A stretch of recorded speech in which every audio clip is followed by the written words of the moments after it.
नमस्ते दोस्तों, कैसे हो? आई होप कि आप सब बढ़िया होंगे। तो आज की एक और नई मार्केट एनालिसिस वीडियो के अंदर आप सभी का स्वागत है। जैसा कि आज ये मार्केट का वीकली मार्केट एनालिसिस करने वाले इस वीडियो के अंदर से वीकली टाइम पे जो प्रीवियस हमारा जो वीक था, इसमें डोजी टाइप कैंडल फॉर्मेशन अपने को देखने को मिला है। डोजी टाइप कैंडल फॉर्मेशन का मतलब ये होता है कि यहाँ से प्राइस ऊपर की तरफ भी मूवमेंट कर सकती है और यहाँ से प्राइस नीचे की तरफ भी मूवमेंट करती हुई अपने को देखने को मिल सकता है। तो इसलिए अपने को पता होना चाहिए, अगर ऊपर की तरफ मूवमेंट करती है तो इसलिए अपने को पता होना चाहिए कि ऊपर की तरफ अगर मूवमेंट करती है तो प्राइस कहाँ तक जाती हुई अपने को देखने को मिल सकती है। तो उसके लिए अपन सिंपल सी एक देखो, एक रेजिस्टेंस है। जब प्राइस इस जगह पे आई थी तो यहाँ पर क्या प्राइस अपने आप को होल्ड कर रही है।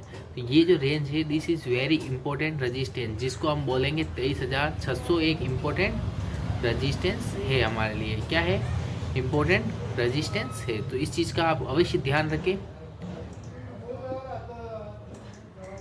और बाकी नीचे की तरफ आपको एक स्ट्रॉन्ग रेजिस्टेंस सपोर्ट देखने को मिलेगा। मैंने एक पोस्ट बनाई है, उसमें मैं आपके साथ क्लियर करूँगा। जब प्राइस यहाँ पर आ रही है तो प्राइस यहाँ रुक रही है, तो यहाँ पर आपको एक इम्पोर्टेंट रेंज देखने को मिल रही है। तो आपके लिए इम्पोर्टेंट ये रेंज एक सपोर्ट का काम करती हुई आपको देखने को मिलेगी। तो यहाँ से इम्पोर्टेंट सपोर्ट रेंज चालू होती है 24,400 से लगाकर 24,500 तक की एक इम्पोर्टेंट रेंज है। तो यहाँ पर प्राइस आपको फंसती हुई देखने को मिल सकती है। तो अपन इस चीज़ को मार्क करेंगे और डेली टाइम फ्रेम पे भी आप जाओगे तो आपको इसी प्रकार का एक पैटर्न देखने को मिलेगा। जब यहाँ से प्राइस ऊपर की तरफ जा रही थी, यहाँ पर इन्वर्टेड हेड एंड शोल्डर बनाए, हेड एंड शोल्डर का ब्रेकआउट हुआ, फिर प्राइस नीचे की तरफ आई है। जिस प्रकार मैं आपको यहाँ पर ड्राइंग में समझाता हूँ कि प्राइस ऐसे धीरे धीरे ऊपर की तरफ जा रही थी। ये एक हेड एंड शोल्डर पैटर्न बनाया, इस हेड एंड शोल्डर पैटर्न का ब्रेकआउट हुआ, फिर प्राइस ऊपर की तरफ, फिर नीचे की तरफ। अब इस प्रकार से मोमेंटम आपको देखने को मिल रहा है। तो इस प्रकार से आपको प्राइस जाती हुई देखने को मिल सकती है। अब यहाँ पर क्या हुआ, जब ये inverted head and shoulder pattern बना तो inverted head and shoulder pattern का यहाँ से ब्रेकआउट हुआ, प्राइस नीचे की तरफ गई, वापस रिटेस्ट करने के लिए प्राइस यहाँ पर आई इस लेवल के पास में। ये जो लेवल है, जब इसका ब्रेकआउट हुआ तो प्राइस यहाँ पर आई। तो अपन को लगा था कि प्राइस अब ऊपर की तरफ जाती हुई देखने को मिल सकता है, पर यहाँ से इसका भी ब्रेकआउट हो चुका है। फिर इसका जो पहले वाला जो लोअर लो था, इससे पहले मतलब जब लोअर लो था, जब पैटर्न बन रहा था, तो यहाँ पर ये लोअर लो था।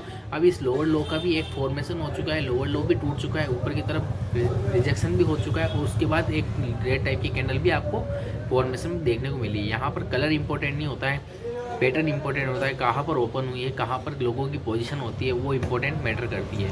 तो इस प्रकार यहाँ से प्राइस नीचे की तरफ हो चुका है, क्योंकि यहाँ पर सबसे इम्पोर्टेंट लेवल था लो। अब ये लो हो चुका है। ये अब लोगों का स्टॉप लॉस शिफ्ट हो चुके हैं और लोग ओवरऑल तरीके से डाउन टाइप की तरफ ट्रेंड कर चुके हैं। हो सकता है कि आपको डाउन साइड की तरफ अब मार्केट जाता हुआ देखने को मिले, या इससे पहले एक बार बुलिश मूव भी आता हुआ देखने को मिल सकता है। ऐसा इसलिए क्योंकि आप अधिकतर स्टॉक्स को देखोगे तो लास्ट वीक में ऊपर की तरफ है, या फिर उनका लास्ट डे की जो कैंडल है वो ग्रीन में है अधिकतर स्टॉक्स में, या नीचे से प्रेशर आता हुआ देखने को मिल सकता है। तो यहाँ का ये जो वीक है, नेक्स्ट वीक, ये वेरी इंपॉर्टेंट वीक है। इस वीक में क्या होता है तो अपने को डिपेंड करने को मिलेगा। बाकी इस वीक में हमारे लिए जो सबसे इम्पोर्टेंट रजिस्टेंस रहेगा तो वो रहेगा 23,500। तो इस चीज़ का आप ध्यान रखें, 23,500, क्योंकि एक राउंड नंबर भी है।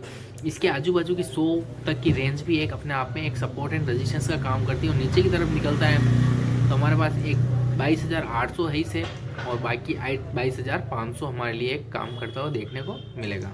तो 22,500 से 22,800 से लगा 22,500 नीचे इंपॉर्टेंट सपोर्ट रेंज है। हो सकता है कि प्राइस यहाँ तक आती हुई एक बार टच करती हुई देखने को मिलेगा, क्योंकि ये इंपॉर्टेंट सपोर्ट रेंज है। तो प्राइस यहाँ पर आके रुकने की प्रोबेबिलिटी है ही, क्योंकि लोगों के स्टॉप लॉस या फिर एंट्री ऑर्डर यहाँ पर पड़े होंगे। अब अपने को क्या करना है, अपने को सिंपल सा ये ध्यान रखना है कि पैटर्न क्या बन रहा है ऊपर। अपने पास एक स्ट्रेटेजी होनी चाहिए, स्ट्रेटेजी के हिसाब से हमको एंट्री और एग्जिट के बारे में सोचना है। भाई जब तक इसके ऊपर मार्केट नहीं जाता है, जब तक हमको बाइंग के बारे में नहीं सोचना है, और इसके नीचे निकलता है तो अपने को फास्ट सेलिंग भी आती हुई देखने को मिल सकती है। अब चलते हैं 15 मिनट टाइम फ्रेम पर किस प्रकार अपने को क्या देखने को मिल रहा है। जैसे प्राइस के अभी 4-5 दिनों से एक रेंज में फंसी हुई है। एक प्राइस आई थी, यहाँ से धीरे धीरे नीचे की तरफ आई थी, एक दिन गैप डाउन ओपन हुआ, गैप डाउन ओपन हुआ, फिर धीरे धीरे प्राइस ऊपर की तरफ गई, फिर धीरे नीचे की तरफ आ गई। फिर उस next day gap up open हुआ, इसी रेंज में ओपन हुआ, फिर एक रेंज के अंदर ही क्लोज कर दिया। नेक्स्ट डे इसी रेंज में ओपन हो गया, क्लोज कर दिया। Next day market gap up open हुआ, एक रेंज बनाई, उसमें क्लोज कर दिया। और अभी मार्केट ने एक रेंज बनाई, उसी रेंज के अंदर मार्केट ने क्लोजिंग कर दी है। तो ऊपर के लिए हमारे पास एक 23,300 भी एक इम्पोर्टेंट नंबर रहता है।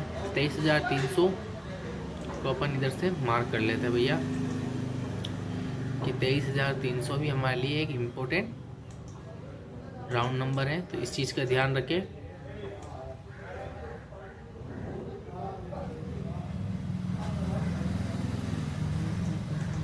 और नीचे के लिए हमारे पास है 23,100।